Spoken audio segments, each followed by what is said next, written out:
بسم الله الرحمن الرحيم.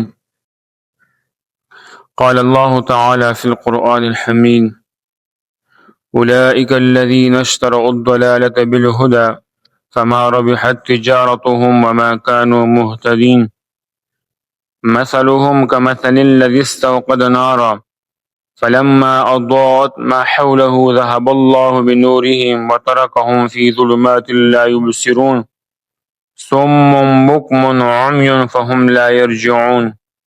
صدق الله العظيم. اول سپاره دویم رکوع ده سورة البقره ده.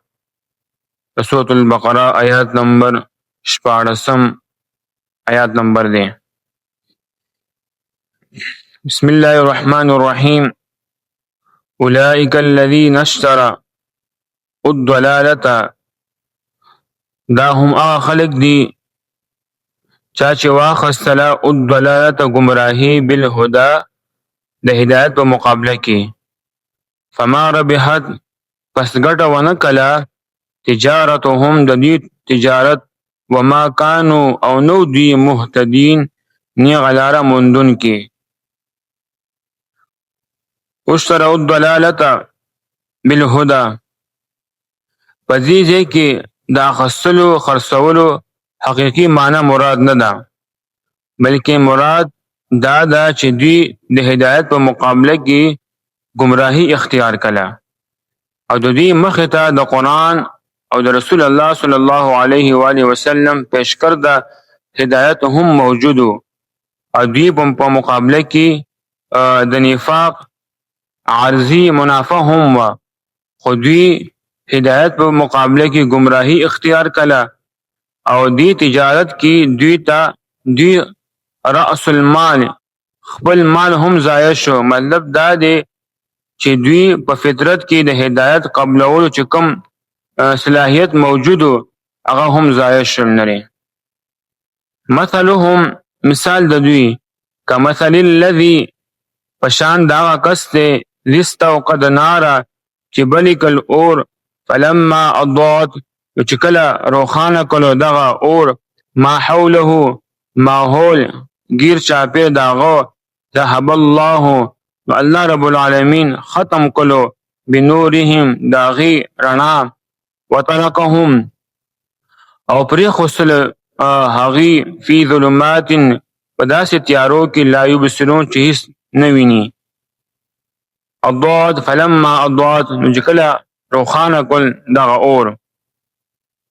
حضرت قتاده رضی الله تعالی عنہ فرمایلی دي چې کله منافق لا اله الا الله وای نو د هغې دپاره په دنیا کې رڼا شي نری. هغه د مسلمانانو نه خپل مال او جان محفوظ کی، زکات، صدقو او مالی غنیمت فائدې حاصلوي او په مسلمانانو کې نکاح کوي او د هغې وارث جوړیږي. خو چې کله د هغې له مرګ راشي، د منافقانو چې کله مرګ راشي نو د اسلام ټولې فائدې ختم شي، ځکه هغه د زړه نه مسلمان نو. فی ظلمات لا یبصرون، په داسې تیارو کې دي چې هیڅ نه ویني نه. مطلب دا منافقانو لپاره چې کوم دی ډېر ظلمات دي، ډېر تیارې دي، د کفر ظلمات دي، د نفاق ظلمات دي او د قیامت د ورځې ظلمات دي. دغه شانتي د گمراهۍ ظلمات دي، د پاره د الله د ناراضګۍ ظلمات دي او دایمي همیشواله عذاب د هغې ظلمات دي او دغه شانتي نور چې کوم دی د پاره ظلمات دي، د قبر ظلمات دي، تیارې دي. الله رب العالمین یې مونږ ټول دې نه وساتي. صم، کاڼه دي دوی، بکمن ګونګیان دي، عمیون ړانده دي، فهم لا یرجعون، نو دوی واپس نه راګرځي. مطلب دا دی چا چې کلمه د حق ونه ویله هغه د الله په نزد ګونګ دی نه دی. اگر چې غوږونه به لري او چا چې حق ونه لیدلو هغه د الله په نزد ړوند دی. اگر چې سترګې لري او چا چې حق وانه اورېدلو هغه د الله په نزد کون دی ګونګ دی نه اگر چې هغه غوږونه لري فهم لا يرجعون یعنی په ګمراهۍ کې دومره پوخ شوي دي چې دا خلک واپس د ګمراهۍ نه پرېږدي چې کومه ګمراهي دی اختیار کړې ده. یو ځل بیا ترجمې ته غوږ شئ. بسم الله الرحمن الرحیم. اولئک الذین اشتروا الضلالة دا هم هغه خلک دي چا چې واخیستله ګمراهي بالهدى د هدایت په مقابله کې فما ربحت پس ګټه ونه کړه سودمن نشلو تجارتهم د دوی تجارت وما كانوا مهتدین او نو دوی هدایت موندونکي نیغه لاره موندونکي.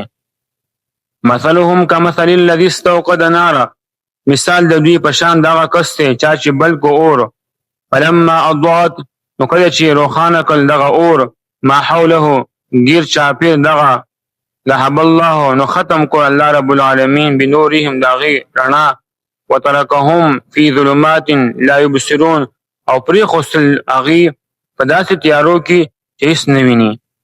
صم کاڼه دي دوی بکم ګونګیان دي عمي ړانده دي فهم لا یرجعون نو دوی واپس نه راګرځي. وما علینا الا البلاغ المبین.